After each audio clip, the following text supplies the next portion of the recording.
So, this chapter. This one's interesting for one major reason. Yep, here's Naesala. And these are only his untransformed stats. Also, good luck stealing that coin. In fact, stealing this coin isn't possible. Because your thieves can only have a maximum of 20 speed by now, so you can't do that. But anyway, he'll use his Lagoo's band to transform automatically on the first turn, and then he's completely ridiculous. Also, he does have Vantage, so if you try and fight him, he's going to be going first. Also, this is actually the occult skill of Ravens, and the description's a bit of a lie. It's actually the same effect as Elwind. Basically, it lets him cast Elwind at 2 range. Only on his turn, though. He can't do it to counter your ranged attacks. Now, this skill is actually going to be his Achilles heel in how we deal with him, because it means that we can lure him relatively safely. You do not want to lure him in melee, he will kill you, but luring him with the Vortex skill is actually fairly safe. Also, we have this guy. This is actually a defeat boss chapter, so it'll end immediately once he goes down, and it's not that hard to get rid of this guy quickly. For a Swordmaster, he's kinda weak as well, and he does have a Sonic Sword. We also have a bunch of Kilva soldiers over here. Some of them are ready to transform on the first turn, like this guy, so we'll need to try and keep 8 spaces away from him. Not out of risk to us, but more out of risk to him, because there's a secret to this chapter. If you talk to Naesala without killing any ravens, you get a special item. You also get bonus experience for every raven who escapes the map, so there's also that. As for other enemies on the map, you want to watch out for this guy. He can actually be pretty tough. That killer axe is kind of scary. Armor Slayer, that's not really much of a problem. Lagoo's bow, something that I should mention about Lagoo's bows that someone pointed out to me in comments, that I'm sure I'd read about this before, but it says there affect Lagoo's flying, but maybe it got fixed in the PAL version. I'd heard from them that this thing only has effectiveness bonus against Lagoo's, not flyers, but I wonder if the PAL version fixed that or not. Anyway, also got some enemies around here, but the real other annoying thing about this chapter is these ballistas. So you might want to lock in their ranges, because they're the main reason why getting to Naesala is a little bit tricky, and also why when you're luring Naesala, you want the full guard on whoever is doing it. So, speaking of which, Tanith does... Actually, wait a minute. What's Jill's resistance? Nah, Jill's resistance is terrible. Okay, so I'm going to go ahead and give this full guard to Tanith for now. She's going to take that, and she's going to go into a position where she can fly the farthest forward. The ballistas aren't that big of a deal to her when she has the full guard. Anyway, I like to try and lure Naesala as close to the first turn as possible. Now, also, in order to do this, if we check conversations, Ulki and Janeth can talk to Naesala. Rayson can't, you might notice, but he's still part of this. So, Rayson's, I think, going to go around here, and then we need either Janeth or Ulki. Thankfully, we can afford to drop Volk now, and we don't want Rolf. So let's see, let's bring Mordecai, and I'm gonna go with Janeth. You need either one of Janeth or Ulki. Again, if you refused Rayson earlier, you won't be able to do this, and sucks to be you. I'm choosing Janeth because he transforms on the first turn. Now, Mordecai's smiting powers might be necessary here too, because I also need Rayson to be pretty far forward. Now, Rayson can take 1 ballista hit. Not a hit from these Wyvern Riders, though. You'll need to watch out for them. All of them have 1 to 2 ranged weapons in addition to their normal weapons, so they can actually be a problem for whoever's luring Naesala.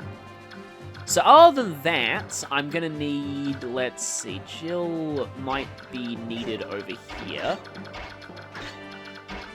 Soren should probably start far-ish forward. Stefan can probably afford to go... Stefan needs to be a little bit forward. Gatry needs to be around here. I might end up needing to smite Janeth, though. He'll have 9 movement when he transforms, so... Basically, I like to try and lure Naesala on the first turn, but combination of smiting Janeth and Rayson, I should be able to do that. So, let's save and get ready to do this.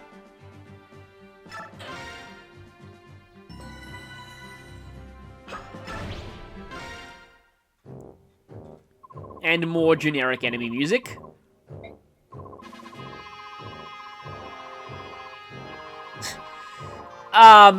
Seriously, we shouldn't be worrying about that at all when you're, you. Meanwhile, Naesala is in his devious thinking pose.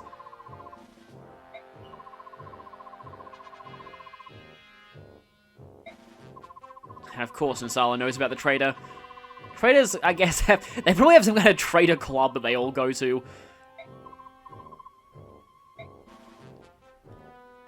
Yes, as long as you stay on the side of Dayan. Like I said earlier, Naesala's backstabbing tendencies may work in our favor if we can provoke them.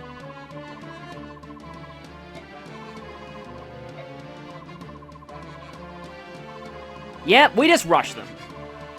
That's basically the main strategy that we'll be using. Oh, then the whole issue of dealing with Kilvas.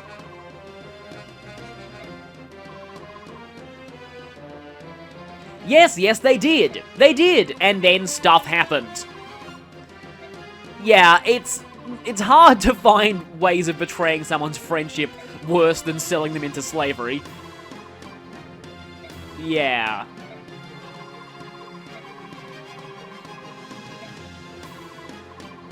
They did say they were willing to try, but they couldn't make any promises.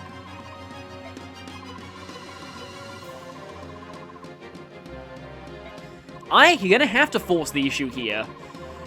We need Kilvas out of this fight. We are not going to be fighting Naesala here. He is much too powerful. I mean, you can try and fight him now if you want, but it's... Unless you have Wrath, actually beating him here... He won't actually die, but actually beating him here is very unlikely.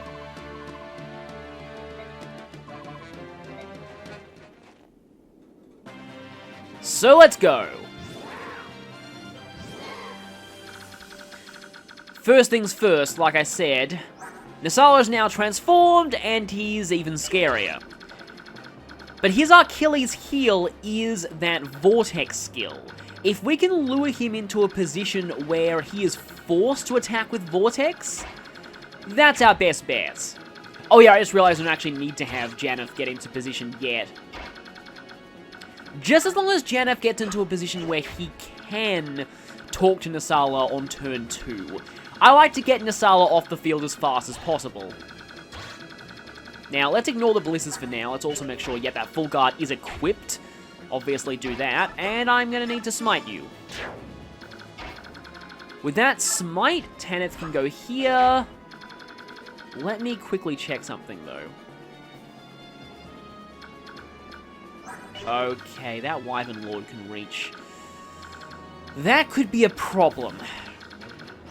But you do have better resistance than Jill. Let's see. Let's see how this goes. The other strategy is to have one of Tanith's reinforcements lure Naesala, which is obviously much less risky. But the choice is really yours. Speaking of risky, this guy, I want to stay away from this guy because if he has no one to target, he tends to just sit around not really doing much. He'll just fly around this mountain, and that's good for us because we don't want to kill him. Okay, yeah, that Killer Axe could be bad, but it's only the first turn. If I need to restart here, so be it. Yeah, Ike's gonna go around here. Ike is pretty good for taking out the Killer Axe. I also like to try and silence that Ballista as fast as I can, but I may not be able to here. As I also said, Rayson can take one hit from the Ballista, though he can't take a hit from... actually, let me try something. Can't take a hit from the Wyvern Riders, is what I mean.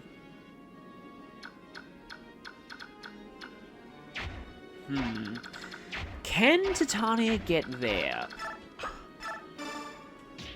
Well, Leth can shove her.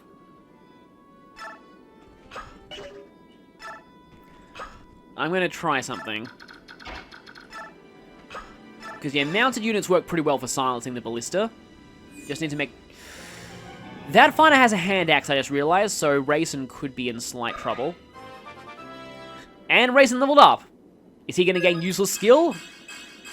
Hey, he gained useless skill. 1 defense is not bad either, though. Yes, that's kind of what I wanted. Now, it does mean I will possibly need to... I can't quite make it there. Okay. But getting rid of you is a good start. Because that means 1 less thing to worry about.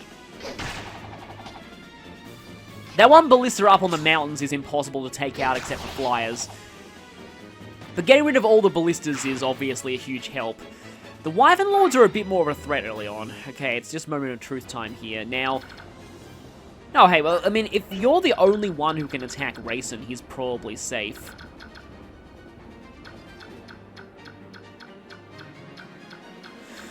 Oh, crap. You can go for Stefan, can't you? That's something that I really don't want. I should have unequipped Stefan's weapon. However, I mean, this might backfire because Mist has Shade, but... Let's try this, I guess. This could be a complete disaster, but usually once you get past the first turn, things get a lot better. Yeah, a lot of transforming Ravens on the first turn. And I really hope that Rayson survives this. Well, it missed anyway, so I'll never know how much damage it would have done. Just didn't know anything about the lack of combat forecast in this game. Didn't really want you to go for Titania, but I guess I'll have to live with that. She actually took damage, though. This is also why mounted units are... Well, I mean, mounted units are always broken, but here they're great for taking out the ballista. Okay, good, the sniper can't go for you. And this is what I was worried about. Tanith, you need to survive this. Because I'm pretty sure that despite being a magic sword, the sonic sword is still a sword, so it does suffer weapon triangle advantage against lances. One really cool thing about the magic weapons is that the magic weapons follow both the magic triangle and the weapon triangle. So the magic lance is a fire-based weapon, so it's effective against both wind and swords, and the magic axe is a thunder-based weapon, so it's effective against both fire and lances. I always like that detail. Okay, let's hope Tanith is fine. She's doing a pretty good job of dodging, though. Like I said in the last part, Tanith is very, very useful. She's amazing. And I also said that she's one of my favorite pre-promoted Falcon Knights in the series. Granted, she doesn't have a lot of competition in that regard. I forgot how bad the majority of pre-promote Falcon Knights were. Just a lot of them are really, really not good. Either that or just kind of outclassed. You know, I was kind of thinking you get Soul for the first time here. And horses always winning when they activate Soul.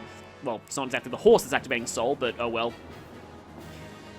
Soul, I find, looks really funny in Radiant Dawn, but I'll get to that when I get to it, because you'll probably see Soul activate at least once. And hi there. Naesala's battle quote is actually pretty cool.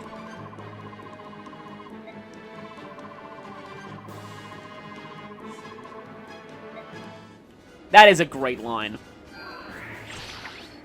But because I have the full guard, I don't take a fitness bonus from that.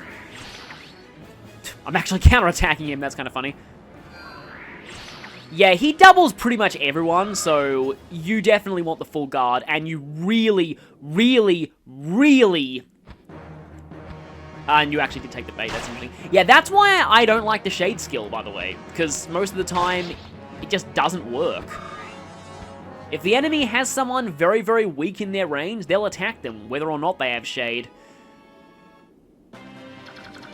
But, yeah, you want to lure this guy, like, just to give you a sneak preview, Jill's pretty strong, right? Let's see what happens if Jill tries to fight him. Well, she'll live, but, she'll just barely live, and she has 20 defense, which is quite high. Let's see what happens if Tanith tries to fight him. Yep, dead. So, do not attack him in melee range. Now, what I might actually have to do is, I might have to... Okay, either that or I physic Tanith and have Tanith take out that upper ballista. Because then the coast will be clear for Janeth.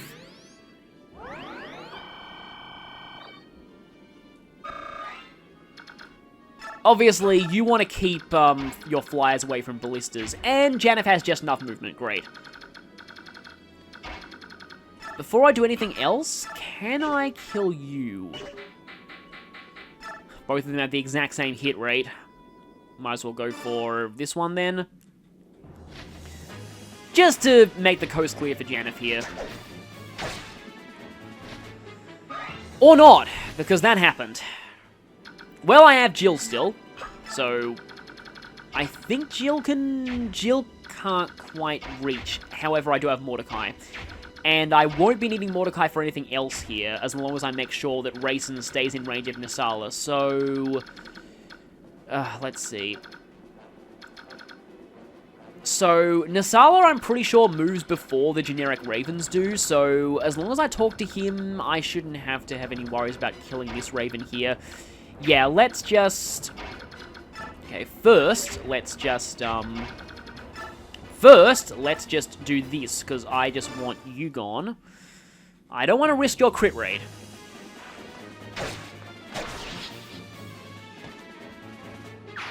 Someone mentioned in the comments how generic enemy snipers look like a certain character from some anime that I don't actually think I've watched.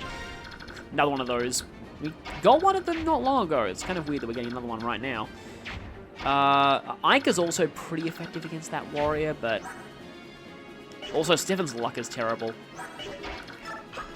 But I am going to want to have Stefan fight the boss here. Because remember how I said Stefan has a really awesome battle line against a certain boss that's coming up?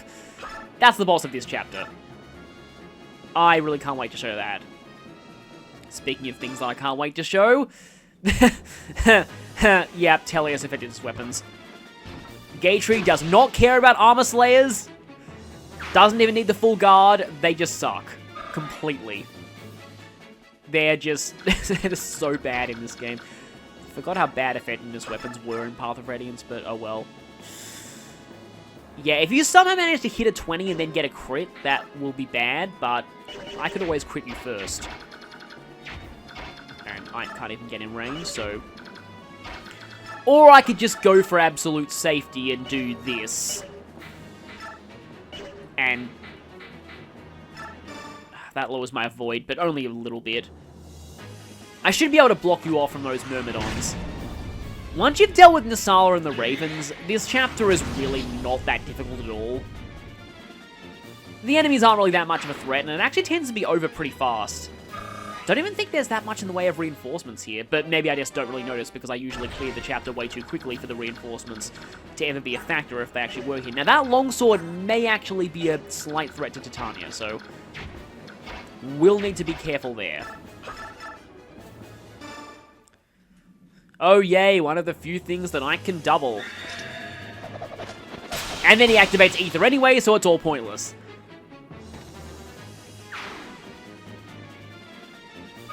Yeah, most of the unpromoted enemies at this point are just absolute jokes. And Stefan is going to go ahead and bodyguard Soren a bit. None of you have killing edges or anything. And yeah, even though you're both going to transform... things are going to be over before... I just need to be a little bit careful. Well, Rayson is out of range of that ballista, though. And I can probably just do... wait for it. This. Smite is so useful. Never underestimate how good Smite is. Especially on Mordecai, because he can smite Wyvern Lords. What the heck, go for Zenobia. I just have Rex saying Zenobia in my head, but I'm not going to say it because I don't do a very good Northern English accent. Rex's accent always reminds me of that line from Doctor Who. I think it was the first episode of the new series where Rose is like, if you're an alien, then how come you sound like you're from the north? And then he's like, lots of planets have a north. Okay, what will Titania do here? Like I said, I don't really want her getting attacked by that longsword. I mean, she could snipe him with a short axe. And there's a ballista up there. And then there's that guy who I forget if he moves or not. I actually don't think he does. People have actually confirmed to me that the, well, you can't even double, so might as well just have you hang back for now. Except I actually need to have you there, otherwise Soren gets attacked.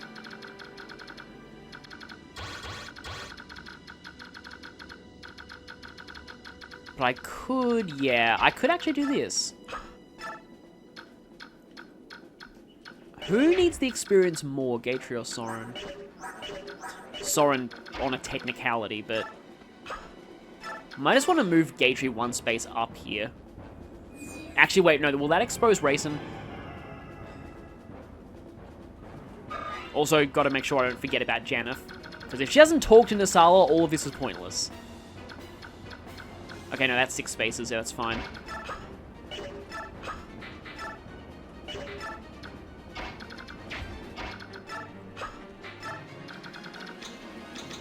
So, let's go ahead and do what we came here for. Don't use attack, that's a bad idea. Like I've said, either Janeth or Ulki can do this.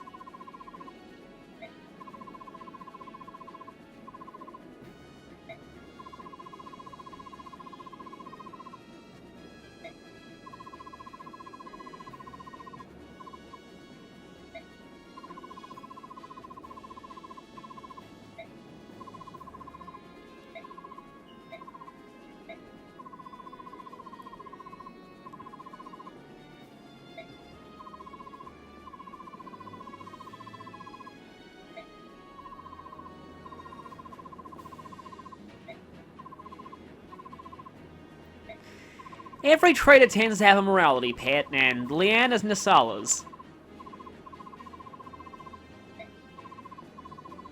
That might change things.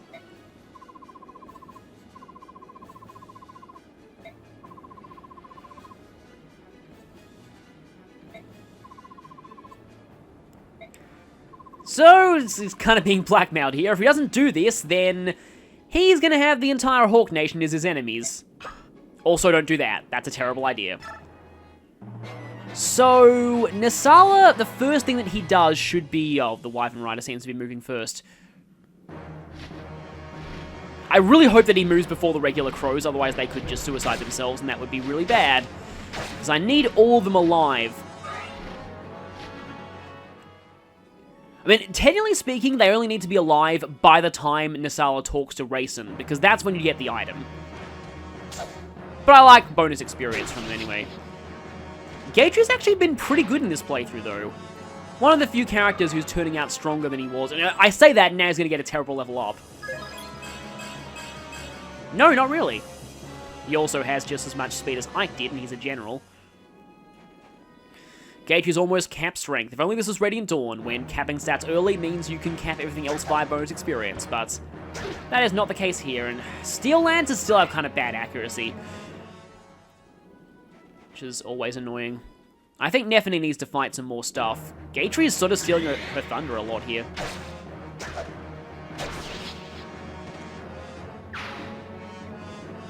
Of course, if I'd given her the Night Ward, then she'd have cap speed by now easily. The one time I used Astrid, I had the Night Ward on her the whole time, and she had cap speed at this chapter, and she was only like, what, like... I think she was actually about 7 promoted thanks to Paragon. I almost called it Elite. Elite is its Japanese name. I think I prefer Paragon. They're giving us all these effectiveness weapons. Okay, there we go. Yeah, he does move before his Ravens. So yeah, Rayson said that he would never talk to Naesala of his own volition. He didn't say anything about Naesala talking to him first.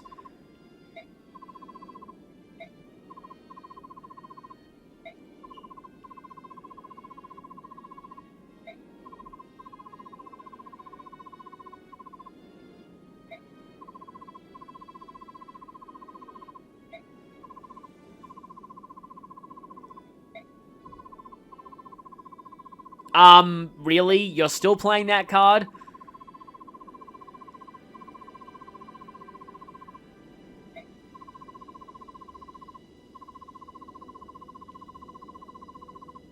Really?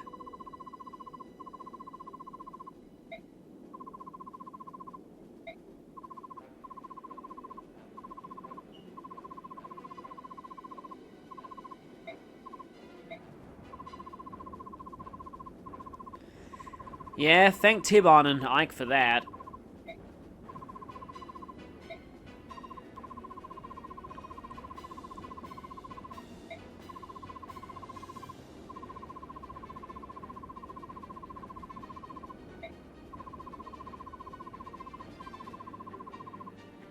Well, everything except you being on the enemy side.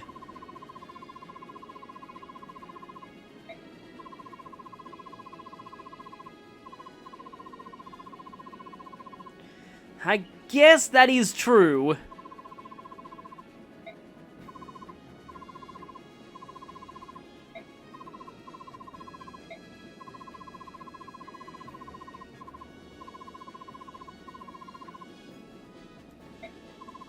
We're going to be getting something pretty powerful out of this if it works.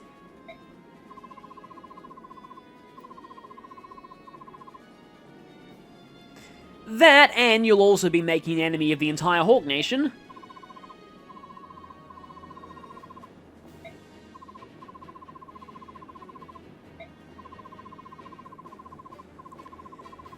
So, yeah, this is no guarantee that he won't backstab us again. Also, that whole I can't say what the future will bring thing, that's important for later.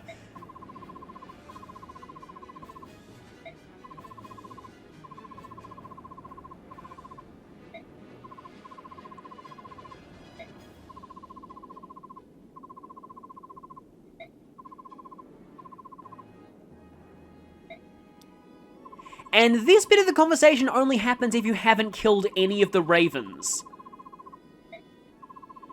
And if you refuse racing earlier, you won't be able to get this I'm sorry present, which is actually a very good item.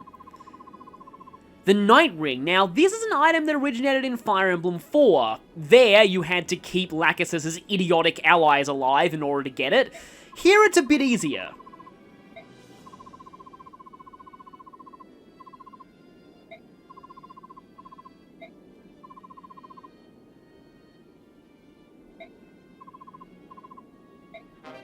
So we get the Night Ring, and with that, all the ravens become NPCs. So that means that we're probably safe for the rest of the turn. However, it's still the enemy turn, so they can still get shot by ballistas. I guess, that's kind of karmic retribution for all the backstabbing, but oh well. So at this point, the ravens will all try and flee the map. You get bonus experience for every raven that succeeds. They won't fight enemies unless they absolutely have to. Now, most of them should get away, but I'll need to protect that one there, because, like I said, they're all worth bonus experience if they survive. So oh great, okay. One of them couldn't quite make it. But I don't... That's a problem. Can I rescue him? I might be able to rescue him. I can, good, okay. Let's see. I guess I can show what Janeth looks like in combat. I normally use Janeth in the previous chapter, but I needed a thief, and I also needed Rolf.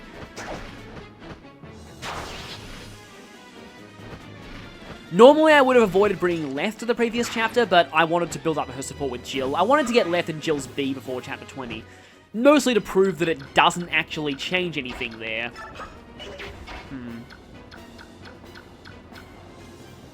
Can I rescue and get out of range? Let's see. Because I'd rather have you rescue than Jill, because I need Jill for fighting. Good. Okay. But I'll need to make sure to let go of you next turn, because the ravens actually need to escape the map to get the bonus experience, I think. So, I have to protect this raven. He was my enemy just a few moments ago, but now we're protecting him. Let's... Anyone need healing from Soren? Not really. Guess Ike can... Actually, no, Ike is not going to be able to double that guy, is he? Definitely not. Okay, then. Gonna go for more Elfire here. But yeah, as you can... And Soren crits. As you can see, after you convince the ravens to flee the map, this chapter is a complete joke. All of the enemies here are just nothing, and... It's really just... I think something does happen, though. Yeah, I've got to make sure that I keep an eye on your range. Something does happen, I think, after they... Like, the turn after they all betray the enemy. But it's really nothing too bad at all. And yes, Stefan is going to need to try fighting the boss here.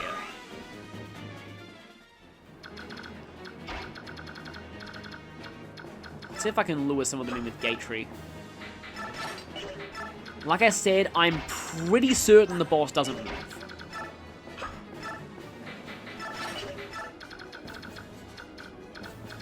And now Rayson can finally be useful again, rather than having to stick around here and wait for the traitor to talk to him.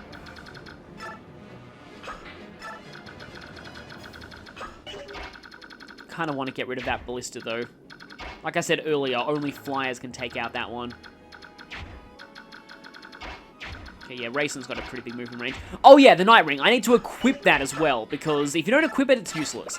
So the Night Ring lets you use up leftover movement in the same manner as Cavalry. So again, like, the Canto terminology is confusing, but what is known as Canto and Radiant Dawn, you can do that on a foot user, or in the case of Rayson, he's technically flying, but he doesn't have Canto in this game. Well, doesn't have the thing that is called Canto and Radiant. I hate the consistency issue there.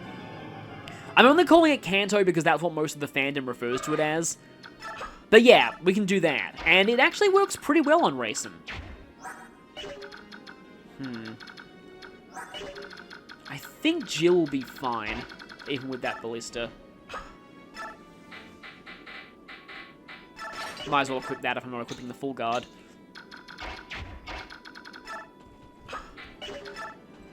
But yeah, there are a lot of people the Night Ring can be useful on. I usually just see most people stick it on Rayson so he can chant and run, which is pretty effective.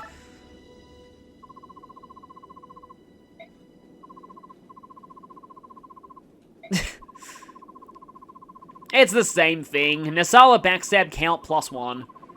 If I haven't already done it by now. Oh, they don't even get reinforcements. It's not like... what was it? It was the chapter with the Wolf Guard in... New Mystery of the... Well, Mystery of the Emblem and New Mystery of the Emblem, where you can convince the Wolf Guard to leave, but if you do a ton of reinforcement spawns to compensate... There are a few Fire Emblem games that do that have reinforcements that are triggered by either recruiting a certain enemy or convincing a certain enemy to leave without a fight. Yeah, even with Jill's massive defense, ballistas hurt a lot. Oh yeah, and if you have Roll for Shinin, they can... What the heck are you doing, Crow? Speaking of Crow, let's drop you, and let's have you leave the map. But yeah, if you have Roll for Shinin here, they can use these ballistas.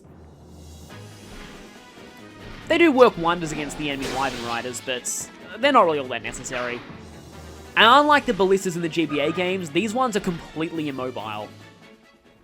And they have limited ammo. Yeah, so that says left 3 on it. Yeah, left 5 and left 4. So yeah, like I said, ballistas have limited ammo.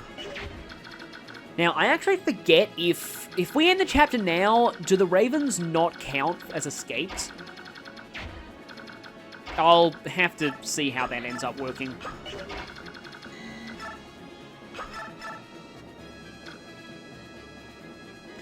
Yeah, this guy still has a pretty sizable crit rate, even at range. It's not like the, actually, Ike has a pretty interesting boss conversation in this chapter, but I'd rather have, you know what, I could try and have Ike fight. Because Stefan, in particular, has the best boss conversation here by far.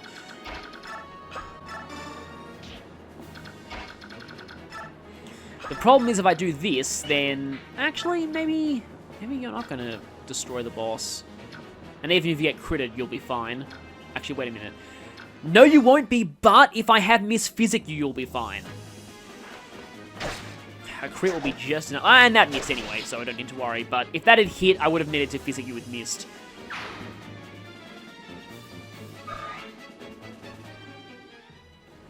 Oh yeah, this guy has Adept as well, so you have to watch out for that. A crit plus Adept would be bad for Nephany.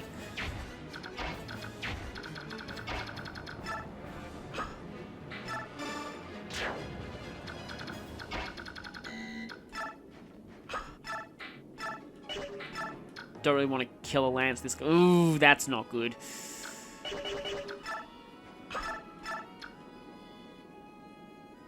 He's not really going to crit both of them, though.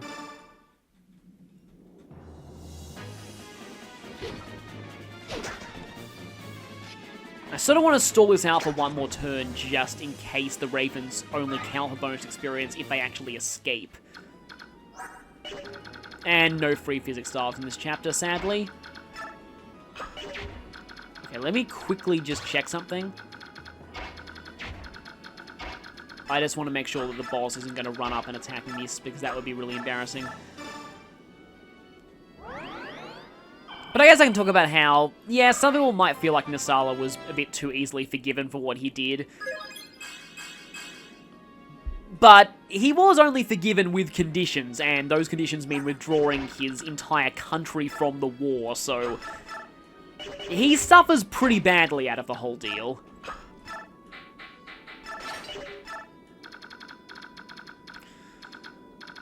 Yeah, I could chant with Rayson, but for the moment I think I'll stay back. And not fight the boss until next turn.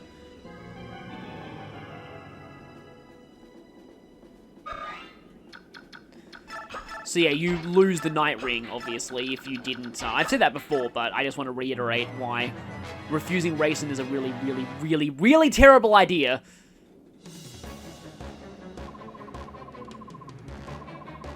Actually, it's Wind.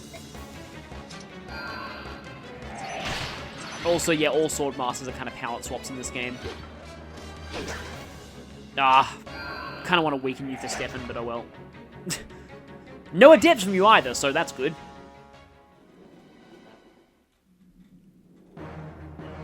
But you should be going down next turn. Hopefully you're also going down next turn. Because I can now afford to attack you in melee range if I know that you're not going to even get an enemy phase. Okay, come on, Ravens, please leave. What are you doing?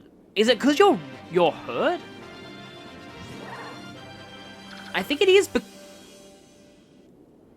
I just realized what you're doing. You've realized the closest healer is Mist, so you're actually going to Mist. That's weird. Okay, then.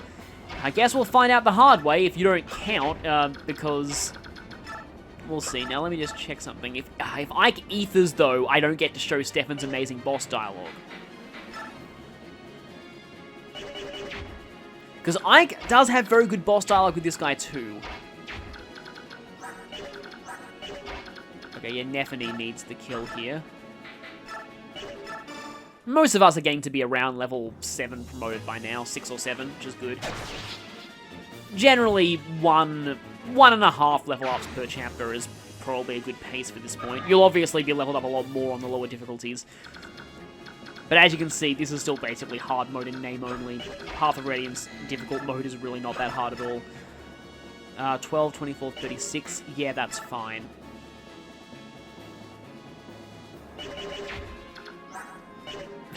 You know what? I just had a bizarre thought. Just to make sure that Ike doesn't kill you. Because, as I'll be explaining in the next part when I cover mastery skills... Ranged swords cannot activate skill. Ranged swords cannot activate mastery skills. Ranged axes and lances can, but not ranged swords.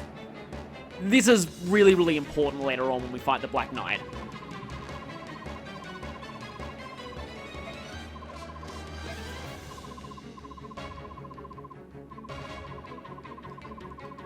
This generic boss actually has a bit deeper backstory than you'd expect. Also, Ike's ranged sword pose is actually pretty cool looking. I've never actually seen him do that before because I never give him the Sonic Sword because his magic sucks. This guy's interesting because, you know, being a sword master, he's still pretty honorable for a random boss. However, he's about to get horribly humiliated. This is that amazing boss conversation that I was talking about before. He also has a special boss dialogue with Z-Hark. Fellow sword masters, basically.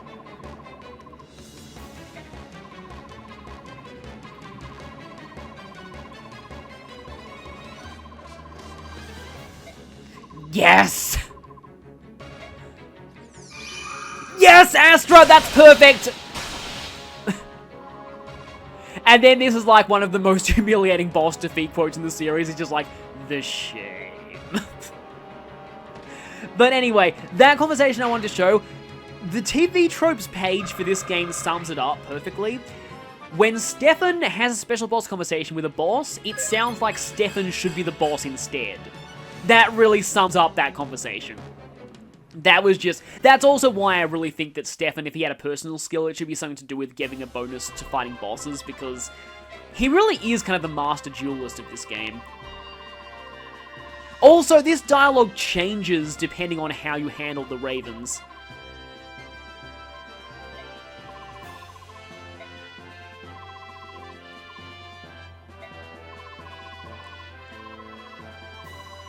So this chapter is over. Not a particularly long one overall, but that's probably to make up for the fact that, we're about to get a very, very major story scene. One that kind of comes out of the blue. It's not really related to anything that happened during this chapter.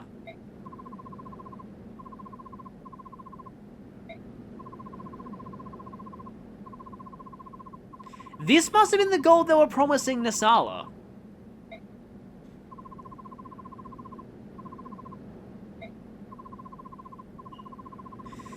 Yeah, we can't just leave all this gold lying in this building. However, I think you know where this is going. This happens even if you refused Volk earlier. He still shows up for this scene.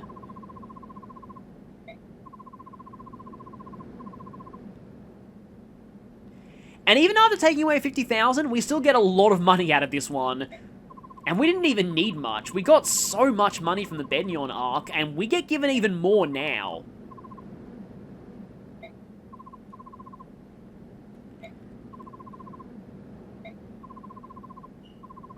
This game just gives you way too much gold.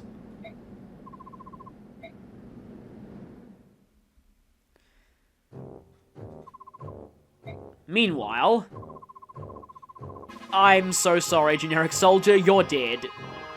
There's no denying it, you're dead.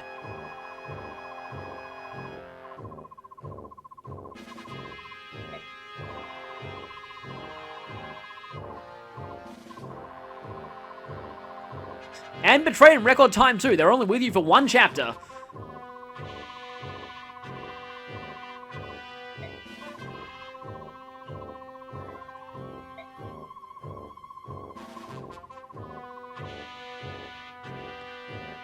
I feel like they probably would have done that anyway, though, so it's not like much has changed.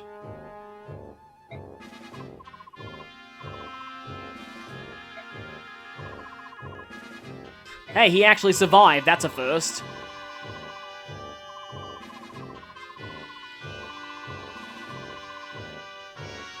That would probably be karmic retribution for what you've been doing to your own men for so long, though. I honestly would be pretty happy to see that happen.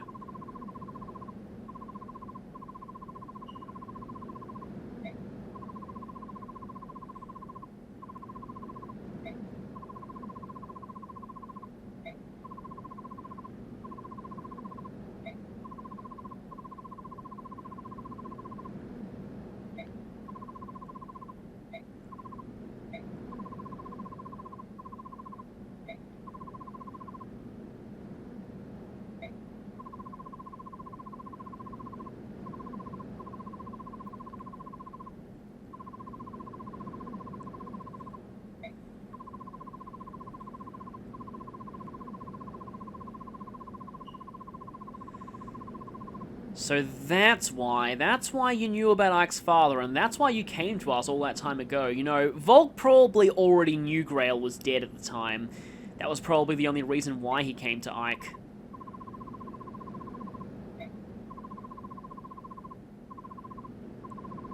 Of course it was your idea.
Just to cut in here, as per the sequel Radiant Dawn, it should be order and chaos.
Finally, that one throwaway line from the Black Knight makes sense.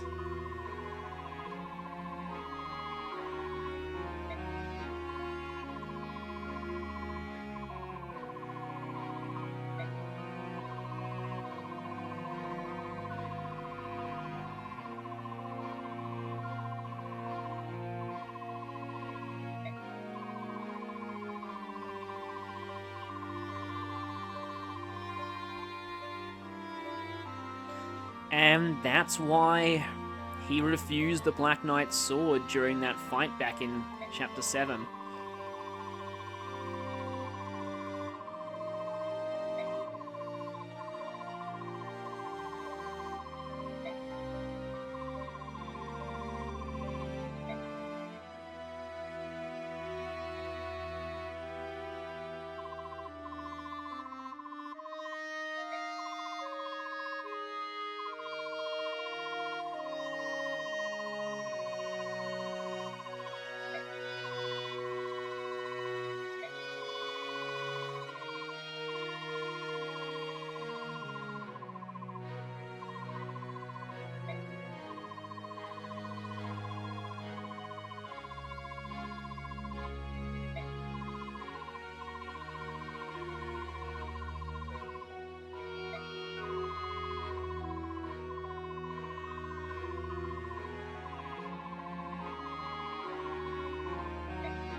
So we finally know the mystery that Volk held. He wasn't a traitor after all, quite the opposite actually. I'm sure many people first suspected him as the traitor when they recruited him and were wondering if choosing him was the right option, but it actually is. And something else special about Volk is about to happen now.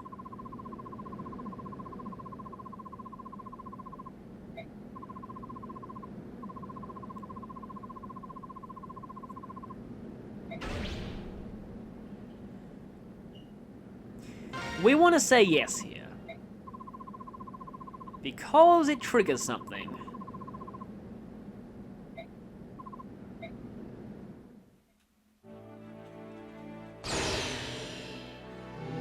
Yes, we have a plot-based promotion here. This is why I said you might want to get Volk to level 20 before this chapter, if you're planning on using him.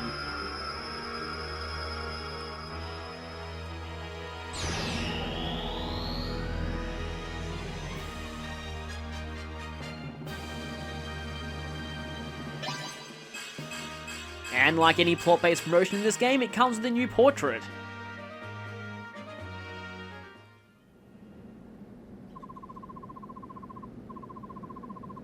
And they actually justify why Volk is the only thief who can promote to assassin in this game. Now that Volk has revealed his true self, I can finally discuss him in full detail.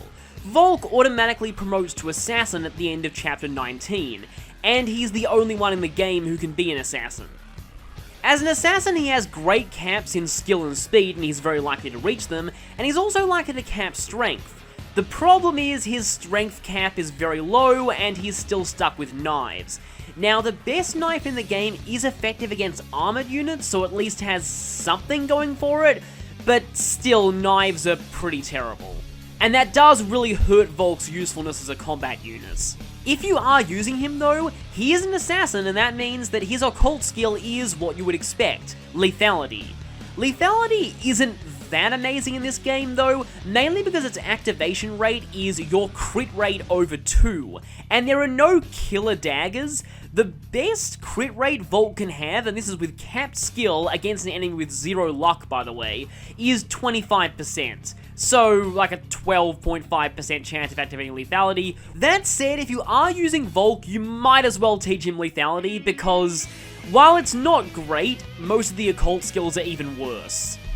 Oh, and despite the fact that Volk has now trusted Ike with his deepest secrets, he still charges you 50 gold to pick locks. That's really annoying. But again, gold is no object in this game, so that doesn't really matter. Overall, Volk's thief utility is still great, but his low strength cap and the bad might of his weapons holds him back as a combat unit. If both of those were better, he'd actually be really good, so that's a shame, because Volk is awesome.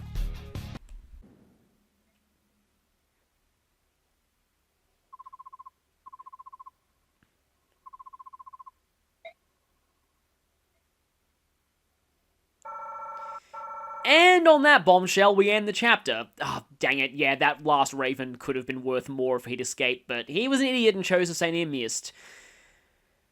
Yeah, that's a lot to take in, and I feel like that entire sequence is one of the darkest moments in any Fire Emblem game. I know there's a lot of really dark stuff in Genealogy, in Fates, some stuff in Awakening. That moment I still feel is very, very dark, though.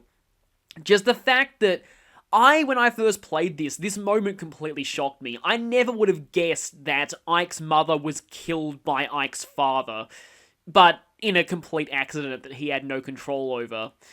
And the fact that the reason why Grail didn't wield a sword again is because of that. In fact, he intentionally crippled his sword arm so he could never use one again. It's just, I almost feel like this moment is the one thing that justifies this game's T rating to me. But